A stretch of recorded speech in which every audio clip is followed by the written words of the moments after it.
Évoqué à l'instant ces images qui sont peut-être à l'initiative, le déclenchement de ces frappes, c'est évidemment cette attaque chimique. Quels sont les retours que vous avez pour l'instant de cette zone, de la situation sur place? Aujourd'hui, la situation sur place, elle est accueillie avec beaucoup, malgré tout, de scepticisme. C'est-à-dire que la question, elle est beaucoup plus profonde que de soutenir ou condamner le lancement de 58 missiles de part de l'armée américaine sur une base américaine syrienne. Aujourd'hui, la question, c'est d'arrêter ce bain de sang, d'arrêter ce massacre. Et donc, les actions, toute action qui sera entreprise, si elle n'a pas pour objectif aujourd'hui d'arrêter ce bain de sang, d'arrêter ce drame humanitaire, elle est inutile. Elle peut même engendrer des représailles très violentes de la part du régime et de ses alliés sur cette même population civile qui aujourd'hui a été frappée par tout type d'armes, qu'elles soient chimiques ou non d'ailleurs. Vous parlez d'armes chimiques, effectivement. Là, il y a cette attaque qui a fait réagir Donald Trump. Mais une population civile qui aujourd'hui a été frappée par tout type d'armes, qu'elles soient chimiques ou non d'ailleurs. Vous parlez d'armes chimiques, effectivement. Là, il y a cette attaque qui a fait réagir Donald Trump, mais on est loin d'être à la première attaque chimique. Tout à fait. Alors il faut savoir que effectivement il y a eu 2 attaques qui ont été médiatisées, celle en 2013 et aujourd'hui celle-ci, mais le régime syrien entre-temps n'a cessé d'utiliser les armes chimiques pour frapper essentiellement d'ailleurs des positions civiles. Les armes chimiques ont un pouvoir de destruction qui est extrêmement important. Et on est à des dizaines de bombardements à l'arme chimique. Ça n'a jamais cessé depuis août 2013 et aujourd'hui celui-là est médiatisé. Fait réagir la communauté internationale, c'est une bonne chose, mais si aujourd'hui le message qu'on veut passer, ça n'est pas simplement de dire à régime syrien, vous n'avez plus le droit de tuer à l'arme chimique, c'est vous n'avez plus le droit de tuer tout court, quelle que soit l'arme que vous utilisez. Est-ce que ça peut, à votre avis, un signal pour forcer les grands acteurs régionaux, la Russie, l'Iran, avec les États-Unis et les Européens, pour qu'il y ait effectivement un processus de transition, un redémarrage des négociations de Genève sur la Syrie?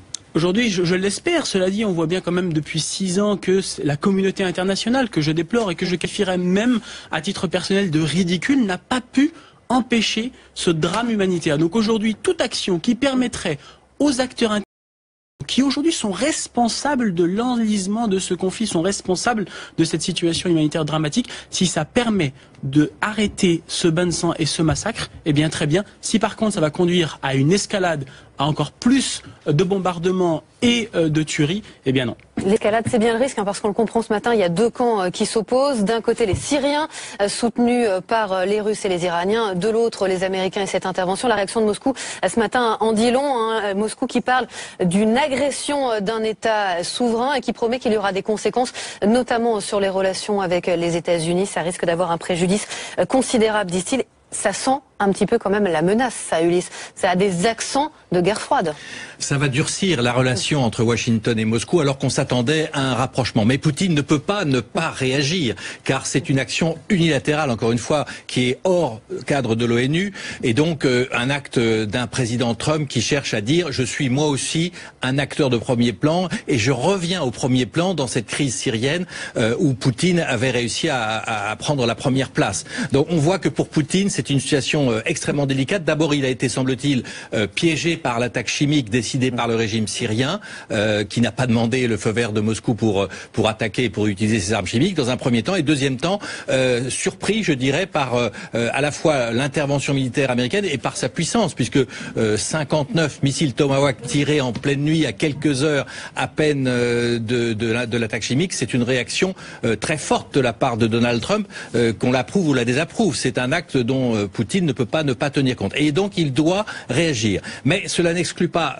non plus qu'il comprenne bien qu'il y a nécessité d'avancer et de revenir au Conseil de sécurité, paradoxalement, puisqu'il demande lui-même une réunion d'urgence du Conseil afin de débattre de l'avenir de la Syrie. Donc on voit bien que la situation a considérablement évolué et qu'en même temps, il y a peut-être au bout du chemin, je dirais, une possibilité de relancer cette fameuse négociation de Genève sur la Syrie, obliger les acteurs à se mettre autour de la table au Conseil de sécurité sécurité des Nations Unies, ce qui permettrait d'éviter d'autres interventions unilatérales et en tout cas peut-être une réflexion internationale permettant d'assurer justement une solution à la guerre en Syrie. François, on le disait, au cœur de cette affaire, il y a un face-à-face, un bras de fer, Poutine-Trump.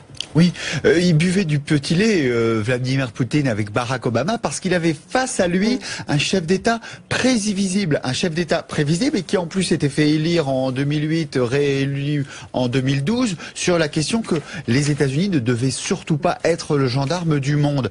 Poutine a donc avancé ses pièces et aujourd'hui il a tout le contraire, un chef d'État qui est censé se rapprocher de lui mais qui en fait est beaucoup plus imprévisible et qui montre là démonstration de force pour les États-Unis, mais déjà démonstration de force de Donald Trump lui-même. Il a complètement personnalisé cette affaire en disant j'ai changé d'avis sur Assad. Non pas les États-Unis ont changé d'avis, non pas la politique américaine est différente, mais j'ai changé d'avis sur ce type. Alors que ce type avait fait déjà des atrocités il y a tout le temps, constamment. Donc là, on a un Vladimir Poutine qui se rend compte que face à lui, il a quelqu'un qui peut intervenir beaucoup plus fortement, qui finalement parle le même langage que lui.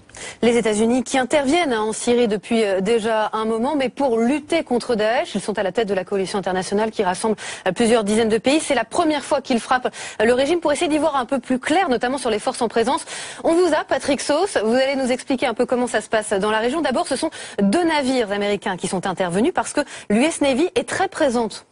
Oui, ces 2 navires, ce sont l'USS Ross et l'USS Porter. Alors eux, ils sont basés dans l'ouest de la Méditerranée, quasiment à Cadix, mais ils font partie de la 6e flotte américaine qui est basée à Gaeta. Gaeta, c'est juste le nord de la baie de Naples. C'est une flotte très importante puisqu'elle comporte plusieurs destroyers qui sont capables de naviguer dans toute la Méditerranée et surtout de lancer des dizaines de missiles de croisière dans un rayon de 2500 km autour de la façade ouest de la Syrie. Alors évidemment, il y a aussi des sous-marins. On ne vous donnera pas leur nom ni leur localisation, tout ça est top secret. Mais il y a tout de même un élément important, c'est la présence dans l'est de la Méditerranée, du côté de Chypre, notamment de l'USS Mesa Verde. Qu'est-ce que c'est comme bateau? C'est un transport de troupes amphibies qui est capable d'embarquer jusqu'à 800 Marines, des Marines qui seraient prêts à débarquer à tout moment dès lors que le commandement américain le décide. Ça, c'est pour la Méditerranée. Et puis, vous avez de l'autre côté de la Syrie, la 5e flotte américaine, port d'attache Manama, c'est au Bahreïn, et vous l'avez compris, là, le but, c'est de maîtriser les mers du Golfe Persique. C'est une tâche extrêmement compliquée parce qu'en face, vous avez l'Iran, mais aussi, tout simplement, pour naviguer, il y a des dizaines de navires de guerre, des navires commerciaux également, sans compter les plateformes pétrolières. Cette 5e flotte, elle est renforcée par l'un des plus grands porte-avions américains, et notamment l'un des plus grands porte-avions du monde, c'est le George H.W. Bush, qui est capable d'embarquer jusqu'à 90 avions. Et Patrick, l'aviation américaine est aussi dispatchée tout autour de la Syrie. Oui, et ce grâce à des accords de coopération avec tous les pays voisins. Vous allez voir que les Américains, ils quadrillent vraiment tout le terrain. Il y a d'abord cette base très importante. Incirlik, c'est au sud de la Turquie, c'est surtout à une centaine de kilomètres de la frontière syrienne. Vous avez les bases plus historiques, Amman en Jordanie, au Koweït, aux Émirats Arabes Unis, et ce sont des avions que vous connaissez, pour la plupart, sont des chasseurs F-15, des chasseurs F-16, les grands bombardiers géants américains, les B-52, des bombardiers historiques, et puis vous avez cet avion furtif, c'est le F-52, c'est un avion chasseur qui est capable de bombarder, qui avance et qui vole à près de Mach 2000 km/h sans être quasiment détectable. Et puis, on le sait, depuis des années maintenant, dans le ciel syrien bourdonnent chaque jour des dizaines et des dizaines de drones. Ce sont des Reapers, des Predators qui font des missions de surveillance, mais pas seulement. Ils servent aussi à des attaques ciblées contre les chefs de l'État islamique dès qu'il y en a la possibilité du côté américain. Un dernier mot sur les forces au sol, puisqu'évidemment, il y a des Américains en Syrie, moins qu'en Irak où ils sont 5000, mais ils sont près de 900. On parle très diplomatiquement de conseillers américains. En fait, il s'agit de forces, de membres des forces spéciales, mais aussi d'artilleurs qui profitent d'abord de cette piste d'atterrissage qui a été construite par les Américains à Kobané. Vous le voyez, c'est en territoire kurde. C'est une piste d'atterrissage qui a été dédiée entièrement aux avions qui peuvent transporter des blindés. Et puis, vous avez également des artilleurs qui ont placé les canons des Marines, notamment tout autour de Raqqa. On vous a montré Homs parce que c'est dans cette région, évidemment, que la base qui a été bombardée hier, dans la nuit en tout cas, par les Américains se trouve. Et vous voyez que les Américains, vraiment, encore une fois, sont capables d'intervenir de tous les côtés, de la part du sol, venus des airs, mais aussi venus de la mer. La mer, les airs, la terre. Merci beaucoup, Patrick, c'est très clair. Déploiement de force, Mohamed Al-Alaoui. Pourquoi tout ça? Pour quel résultat? Aujourd'hui, tout ce déploiement de force, il est encore beaucoup trop tôt pour savoir quel résultat il va amener. Daesh a reculé dans certaines zones quand même, se concentre sur son fief de Raqqa, mais la question du régime est toujours ouverte. Bien sûr, et aujourd'hui, il faut bien remettre les choses en place. La population syrienne, elle est prise en étau effectivement entre un régime qui bombarde sa propre population avec ses avions, et aussi les terroristes de Daesh. Mais il faut comprendre, et moi je le dis d'ailleurs de la manière la plus claire, les terroristes, c'est pas uniquement les barbus décoiffés qu'on voit à la télé, c'est aussi ces pilotes de chasse très bien rasés qui rasent des villages, qui bombardent de manière complètement disproportionnée une population civile qui aujourd'hui n'a rien demandé et qui se retrouve prisonnière de ce conflit qui s'est internationalisé.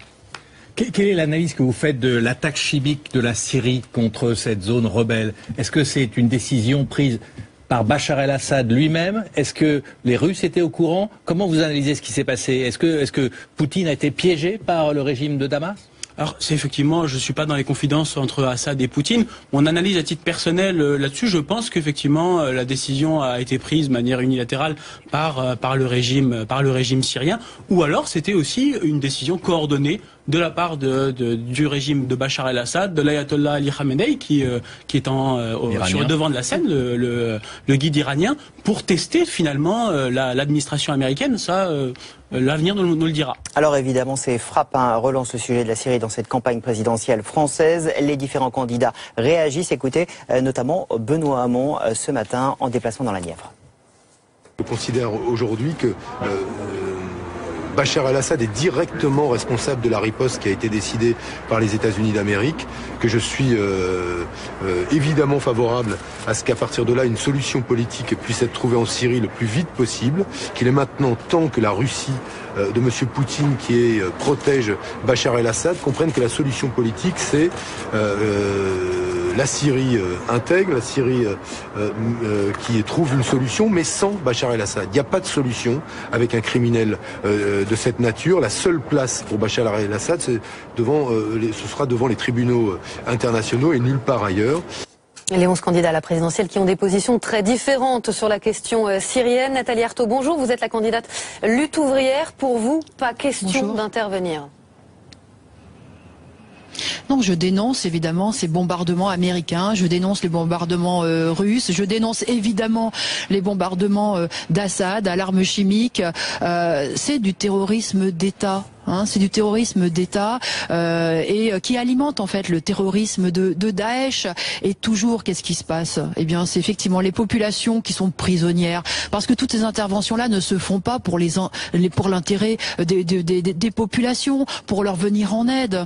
Et ça fait 6 ans que ça dure. Et on voit les États-Unis, la Russie chercher à tirer leur épingle du jeu. Ce sont les rivalités impérialistes qui mettent de l'huile sur le feu dans la région et qui créent ce chaos et cet enfer pour les populations. Donc évidemment, je le dénonce et moi je demande le retrait des troupes françaises du Proche-Orient, d'Afrique, où finalement, ils œuvrent toujours pour des visées impérialistes. Aucun travailleur, aucun ouvrier n'a intérêt à ces interventions aux 4 coins du monde. Nathalie Arthaud, que peut-on faire pour en finir avec ces horreurs? Il n'y a aucune réponse française à faire, aucune réponse européenne?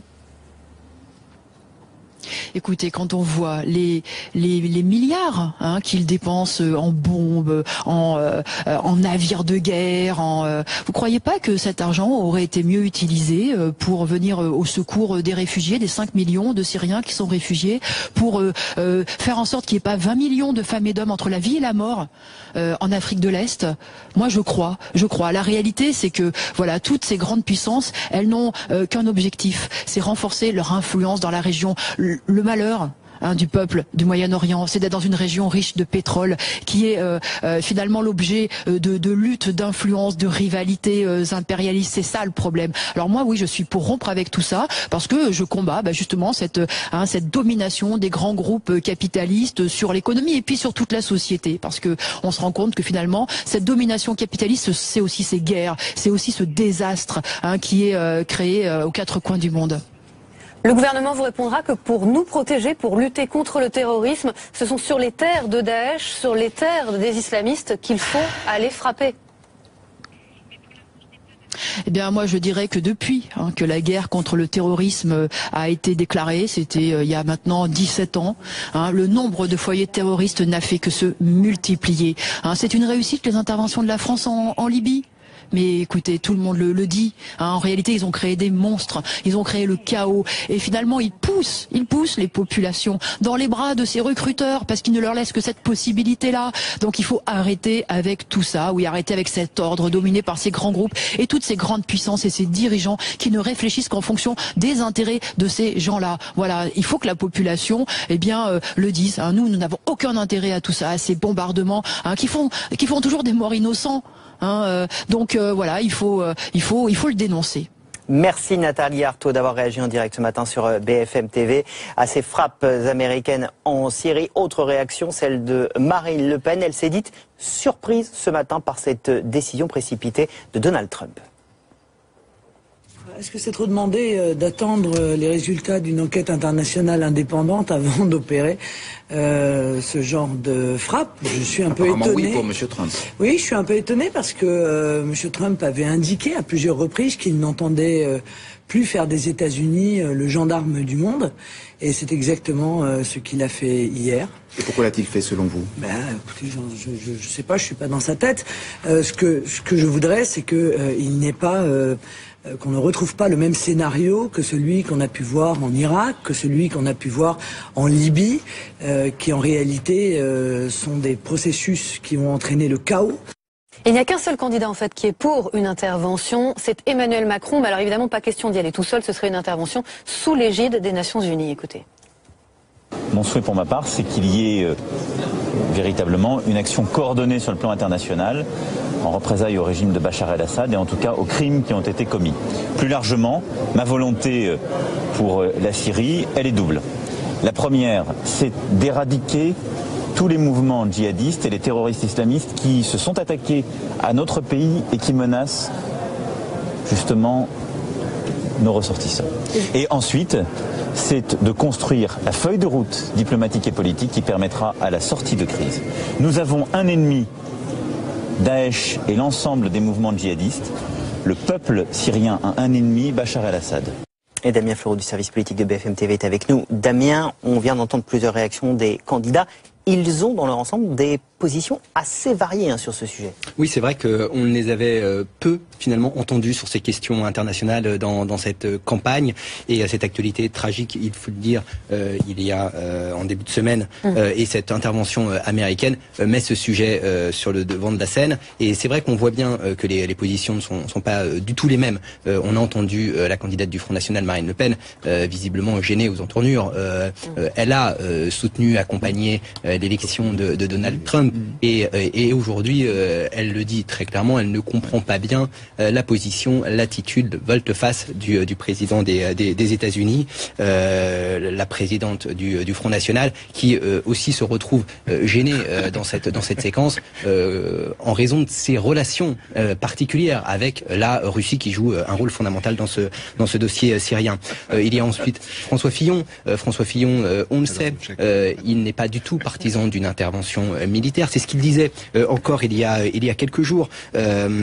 Et aujourd'hui, il communique et il s'exprimera sans doute tout à l'heure lors de son déplacement en expliquant que, au vu de l'horreur de l'attaque, on peut comprendre l'intervention militaire américaine. Y a-t-il un changement d'attitude sur ce dossier syrien de la part de François Fillon? Peut-être, on verra de quelle façon il s'exprime tout à l'heure en début d'après-midi. Damien Fleureau pour décrypter évidemment sur BFM TV ce matin ces tirs, ces frappes américaines en Syrie, les réactions des candidats, les réactions internationales. Le Conseil de défense à l'Elysée convoqué à 19h59 tirs sur une base aérienne syrienne par les États-Unis. C'est la base d'où serait partie l'attaque chimique de mardi qui a coûté la vie à 86 personnes. À tout de suite.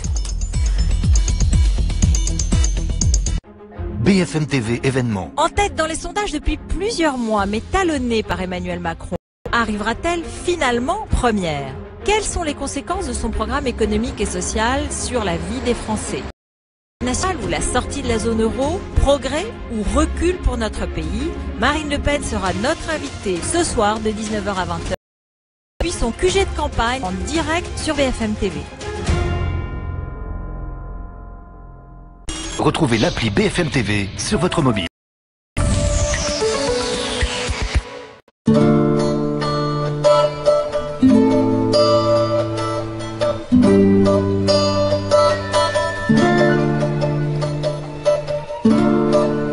Hugo est fier. Il a trouvé les locaux de sa nouvelle société. Et il sait que Société Générale finance son projet professionnel. Société Générale. Moi, c'est le tapis. Ce soir, les équipes Adagio organisent une soirée pour que tout le monde fasse connaissance et... Le plus dur, c'est d'accéder au buffet. Par la gauche, par la droite... Ah, Eric lui propose un toast. After work, pour plus de convivialité. Hôtel Adagio. Stay, live, enjoy. Nous les hommes avons nos habitudes. On aime ce qu'on aime. Est-ce qu'on aime le shopping? On aime le tennis. On aime cuisiner. On aime pêcher. On n'achète pas, on décide. Voici le colis pour monsieur. Vos styles préférés dans un colis. Chez vous, Zalando. Son style.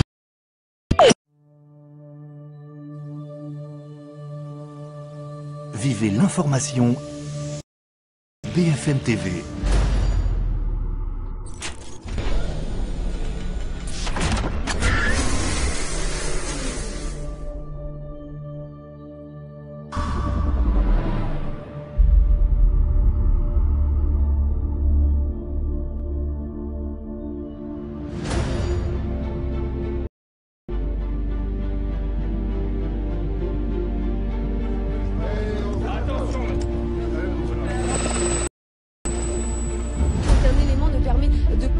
La version des faits est donnée par les insurgés. Bien sûr, mais l'essentiel, c'est des débats qui... Contrairement aux soldats tchadiens, les Camerounais restent de ce côté-ci de la frontière. Sur les 6 premiers mois de l'année, plus de 200 000 personnes ont emprunté la route des Balkans. Et pour avoir justement cette liberté que la République protège.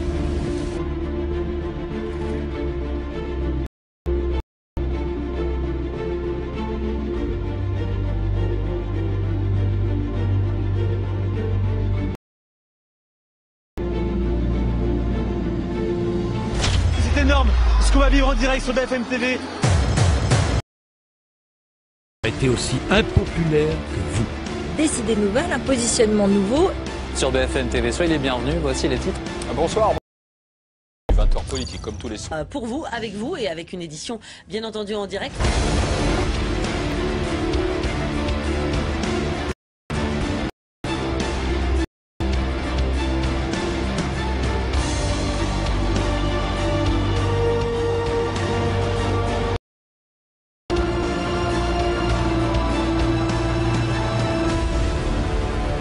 BFM TV, première chaîne.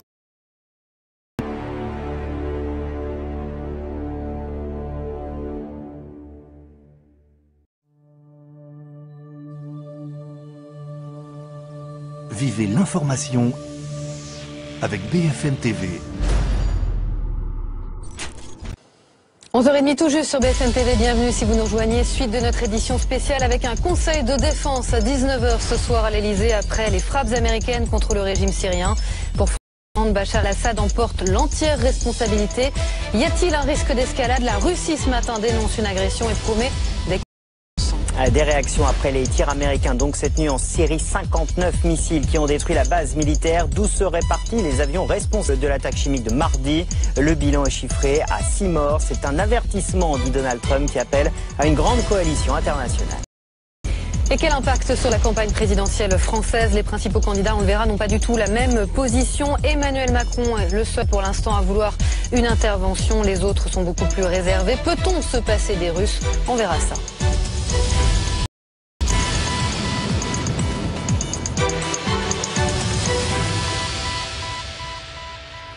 Pour François Hollande, les frappes américaines de cette nuit contre le régime syrien sont une réponse, des représailles à l'attaque chimique qui a frappé le nord-ouest du pays et qui a fait au moins 86 morts, dont de nombreux enfants. Et cette réponse, dit le chef de l'État, elle doit se poursuivre, mais pas seule comme l'a fait Donald Trump, avec les Nations Unies. considère que cette opération était une réponse. Elle doit maintenant être poursuivie au niveau international dans le cadre des Nations Unies, si c'est possible, de façon à ce que nous puissions aller jusqu'au bout des sanctions contre Bachar el-Assad et empêcher qu'il y ait de nouveau utilisation des armes chimiques et écrasement par ce régime de son propre peuple. Il y a aujourd'hui, à cause de ce drame, à cause de cette situation, une possibilité aussi d'ouvrir des négociations et de permettre une transition politique en Syrie. Voilà pourquoi la France va, avec ses partenaires, notamment européens, et je me suis entretenu avec la chancelière Merkel là-dessus, prendre toutes les initiatives pour que nous puissions relancer le processus de transition politique en Syrie. Conseil de défense, donc à 19h ce soir à l'Elysée. Damien Fleureau, François Hollande, à l'instant, faisait référence à ce communiqué commun avec Angela Merkel. C'est aussi un symbole, une volonté de deux dirigeants européens, et pas les moindres, de répondre ensemble à ces frappes américaines. Oui, sans doute pour faire contrepoids à l'intervention unilatérale des États-Unis qui a surpris tout le monde, on peut le dire, même si François Hollande, ce matin, et dans son communiqué conjoint avec Angela Merkel, précise bien qu'ils ont été prévenus auparavant, avant les frappes américaines en Syrie. C'est vrai que ce communiqué conjoint, il a un peu tardé à arriver en milieu de matinée. François Hollande n'a pas souhaité annuler ses déplacements prévus aujourd'hui en Ardèche et dans la Haute-Saône cet après-midi. Et c'est vrai que c'est une réponse qui a valeur de symbole, où l'on explique une nouvelle fois la position de Paris et de Berlin, une position commune d'intervenir dans un cadre particulier, celui des Nations Unies, en réponse aux horreurs qui sont perpétrées sur le sol syrien. Donald Trump, qui avait prévenu il y a 2 jours qu'il était prêt à passer à l'action, il a pris tout le monde de court. Cette nuit, démonstration de force avec une 60aine de missiles qui ont visé une seule base, en fait, une base dans la région de Homs. C'est de là que seraient partis les avions responsables de l'attaque chimique de mardi. Selon les Syriens, la base a été quasiment entièrement détruite. Il y a au moins 6 morts. L'objectif des Américains, dissuader évidemment le régime d'utiliser à nouveau des armes toxiques. Ce soir, j'ai ordonné des frappes militaires sur l'aéroport d'où est partie l'attaque chimique.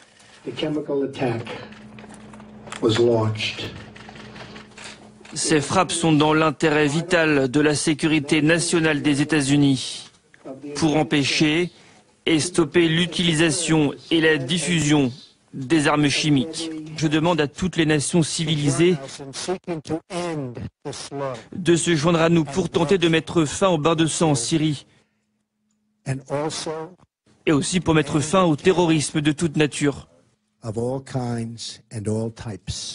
François Durper, finalement, on avait peut-être rarement vu Donald Trump aussi président, aussi grave dans une intervention.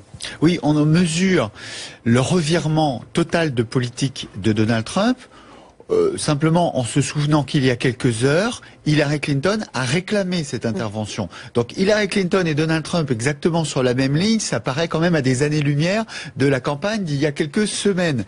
La question est jusqu'à quel point Donald Trump a une politique cohérente et jusqu'à quel point cette politique est à l'inverse de ce qu'il avait dit pendant la campagne, c'est-à-dire nous ne pouvons pas combattre à la fois Daesh et Assad. Il avait dit Obama se trompe en pensant cela, Hillary Clinton se trompe en pensant cela.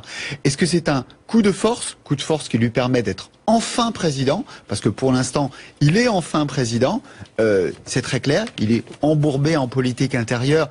On se souvient de cette impossibilité de faire passer l'assurance santé, on se souvient de ces blocages sur l'immigration. C'est donc un message pour son opinion. On ne mesure pas suffisamment à quel point les Américains ont été choqués par ces images d'enfants morts. Ils se rendent compte, Donald Trump, qu'il ne peut pas être un président tout seul, qu'il hérite de traditions en matière de politique étrangère.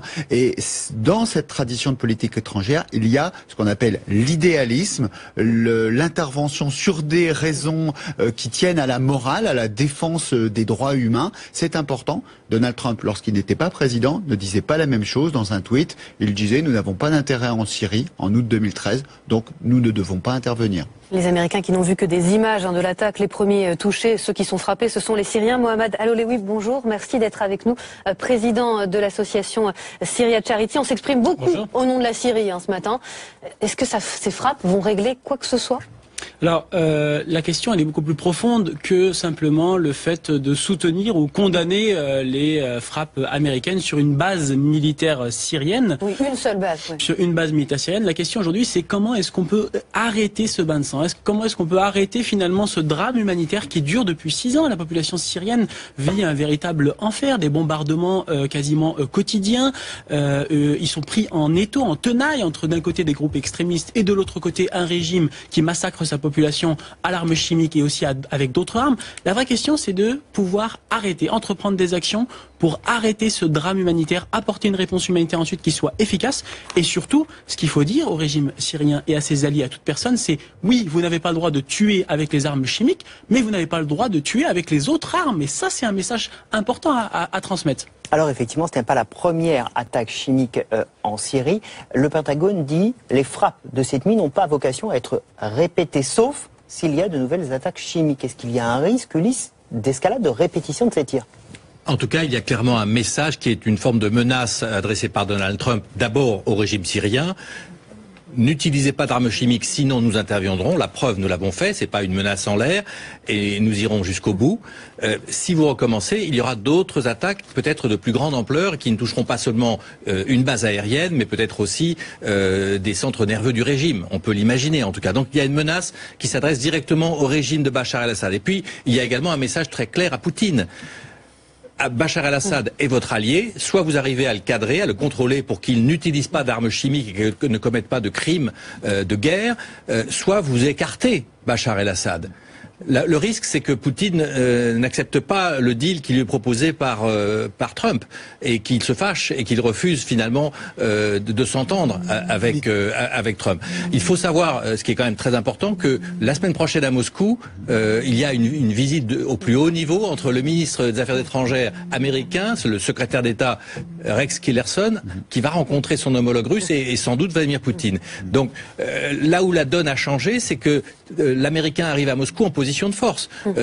Trump est de nouveau entré dans le jeu, en première ligne, et ce n'est plus simplement la Russie qui dicte, si j'ose dire, la politique dans cette région du monde. Donc on voit qu'il y a un nouveau jeu diplomatique qui est en train de se mettre en place, mais qui comporte beaucoup de risques pour Donald Trump. Message à la Russie, message à l'ensemble du monde, message à la Chine. Il y a un cycle de négociation entamé avec la Chine, c'est une manière devant Xi. Et chez Donald Bien Trump sûr. en ce moment. Hein. Et avant de rencontrer Xi, de pouvoir dire, vous voyez ce slogan sur une casquette, America is great again. Eh bien, cette nuit, j'ai fait la preuve qu'America is great again, que Donald Trump n'est pas Barack Obama, que Donald Trump dit j'interviens et qu'il intervient, qu'il n'y a plus de ligne rouge dissous dans le sable.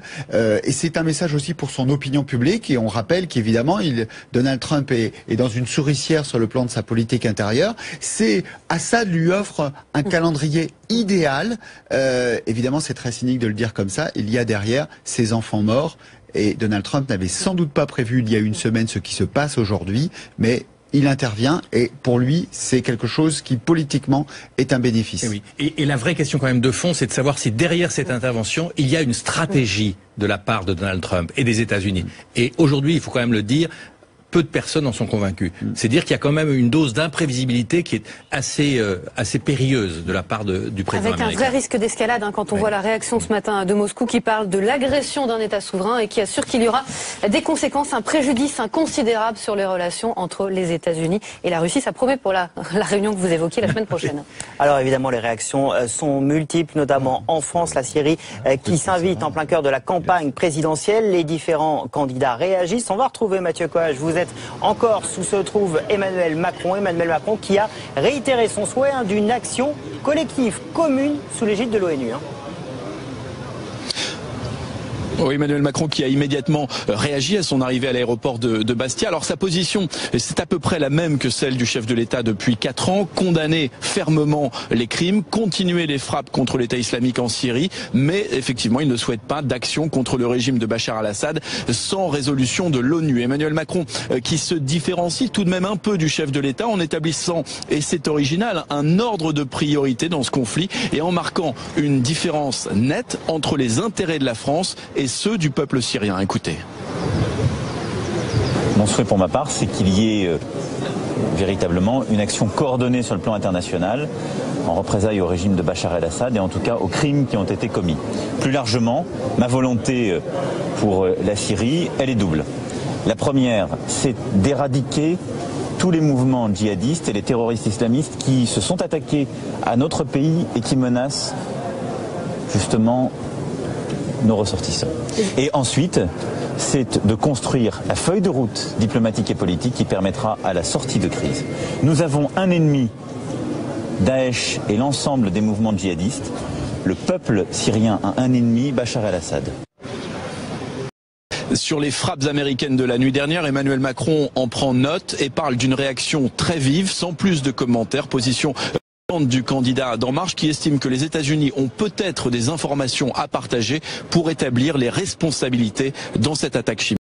Mathieu Coache pour BFM TV. Réaction différente ce matin de François Fillon qui lui dit comprendre ces frappes américaines, mais ce qui l'inquiète principalement, c'est le risque d'une confrontation directe entre l'Occident et la Russie. Ce serait un terrible danger pour la paix. François Fillon, qui on le sait, fait partie de ceux qui veulent négocier avec Vladimir Poutine. Restez avec nous sur BFM TV. La suite des réactions politiques, évidemment, dans un instant après ces tirs américains. 59 missiles tirés sur une base aérienne syrienne. Cette base d'où étaient partis les avions qui ont conduit cette attaque chimique mardi, coûtant la vie à 86 personnes.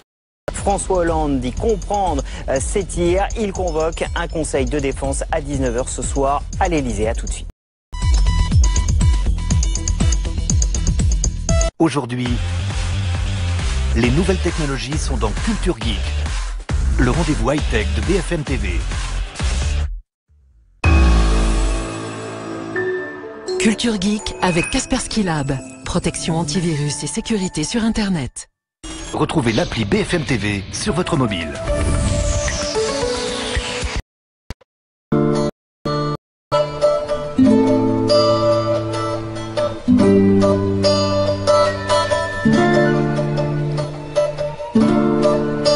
Maxime est serein.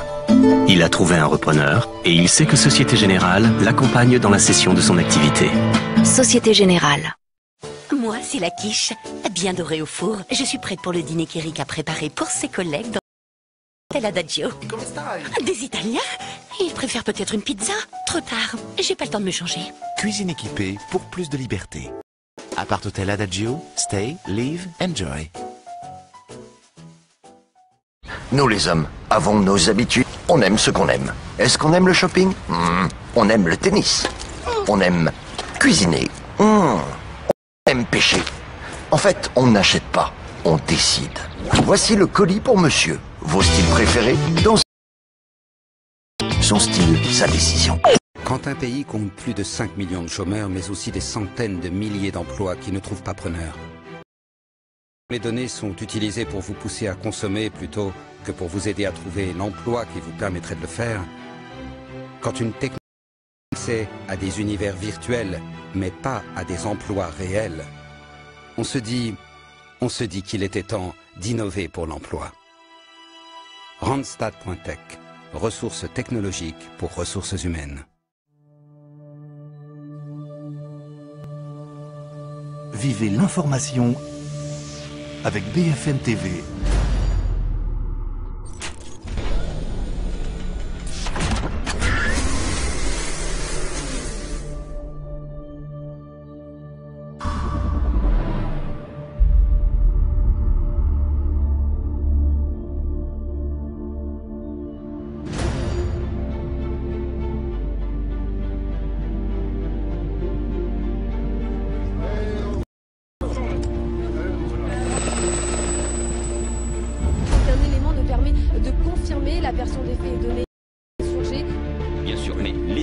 C'est des débats qui sont ouverts. Contrairement aux soldats tchadiens, les Camerounais restent de ce côté-ci de la frontière. Sur les 6 premiers mois de l'année, plus de 200 000 personnes ont emprunté cette route des Balkans. Et pour avoir justement que la République protège.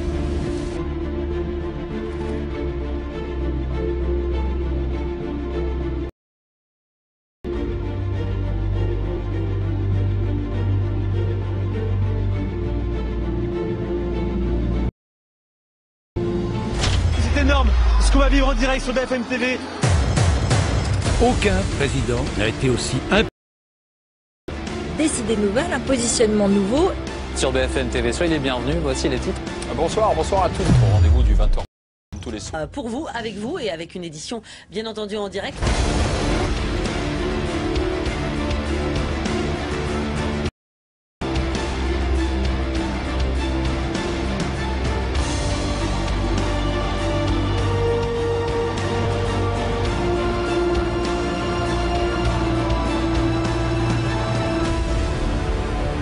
BFM TV, première chaîne d'info de France.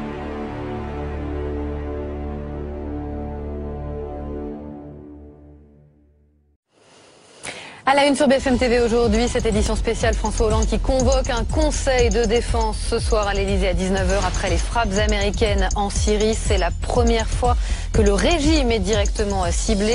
C'est une riposte, une réponse, dit le chef de l'État à l'attaque chimique de mardi. Donald Trump a donné l'ordre de bombarder la base d'où seraient partis les avions responsables de ces frappes. Trump qui est allé tout seul et qui appelle toutes les nations civilisées à œuvrer pour faire cesser le bain de sang. Anne-Sophie Varmont, Anne-Solène Tavernier. « 59 missiles Tomahawk ont été tirés. Les frappes visaient la base aérienne de Shera, un lieu associé au programme d'armes chimiques de Damas selon Washington et directement lié à l'attaque du régime syrien du début de semaine. Ce soir, j'ai ordonné des frappes militaires sur l'aéroport d'où est partie l'attaque chimique.